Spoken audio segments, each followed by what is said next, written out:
Hello guys, good morning, नमस्ते। म आज पास्तरबाट नयाँ मिनी भ्लग लिएर आउँदैछु। यहाँ मेरो कान्छा भाइ पनि आउनु हुँदैछ, उहाँ पनि भ्लग बनाउनुहुन्छ है। मलाई पनि उहाँको युट्युबलाई पनि सब्सक्राइब गरिदिनु, सेयर गरिदिनु। अनि आज चाहिँ हामी यो निगुरोको सब्जी मेरो श्रीमानले हिजो जङ्गलबाट खोजेर ल्याउनु भएको दुःख गरेर के, अनि यो निगुरो सब्जी बनाएर खाने हो आज आलुसँग है। नयाँ नयाँ अब निगुरोको सब्जी हरियो परियो यतिखेर छैन, जङ्गलमा गयो भने निगुरोसम्म चाहिँ पाउँछ है साथीहरू, गाइजहरू। अनि काकी चाहिँ यहाँ जहिले मसँगै हुनुहुन्छ क्या, मेरो प्यारी काकी। उहाँले जे गर्दा पनि मलाई हेल्प गरिराख्नु भएको हुन्छ होइन। अनि आज मङ्गलबारको दिन बजार लाग्छ पन्जाइमा, मासु काटेर राखेको होला। तर हामी चाहिँ निगुरो खाँदैछौँ। कहाँ छ मासु लिनु, को जाने छैन, जाने मान्छे पैसा पनि छैन।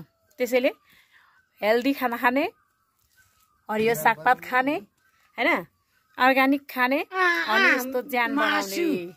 एकछिनमा कुखुरा काटेर खाने, मासु कुखुरा काट्ने भने यहाँ पर कति छ हामीसँग कुखुरा। तर मासु मात्रै धेरै खानु चाहिँ अब स्वास्थ्यको लागि राम्रो हुँदैन होइन।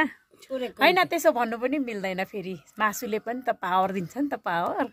तर पनि अब यसलाई काट्नु हुँदैन, कन्टिन्यू काटेर कहाँ खाने हो त, कहिले काहीँ काटेर खाने हो नि त हो साथीहरू होइन मेम्बी। अनि आज चाहिँ हामी निगुरोको सब्जीसँग आलुसँग मिसाएर पकाएर खाने हो। आज यो चाहिँ चाँदनी चोक है, यहाँनिर चाहिँ यसरी गाडी आँगनैबाट हिँड्छ। अब आयो एउटा ट्याक्सी आउँदैछ चाँदनी चोकको आँगनैबाट, मेरो घरको आँगनैबाट यसरी गाडी आउँदैछ। यो चाहिँ मेरो नातिको गाडी हो।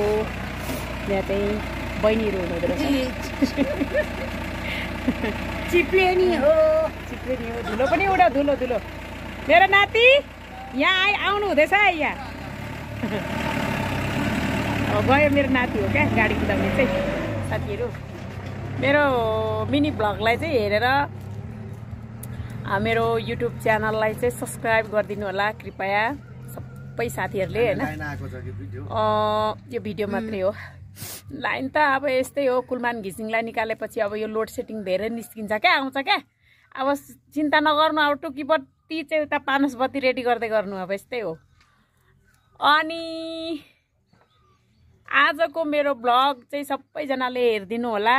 अनि त्यसपछि म चाहिँ नयाँ नयाँ छु, बोल्न पनि त्यति राम्रो आउँदैन, तैपनि कोसिस गर्दैछु। अब सबै साथीहरूलाई यो मेरो गाउँको केही कुराहरू देखाउन चाहन्छु। नमस्ते छ मेरो साथीहरूले, सबैजनाले मेरो युट्युब च्यानल चाहिँ सब्सक्राइब गरिदिनु होला। थ्याङ्क यू भेरी मच आजको दिनलाई।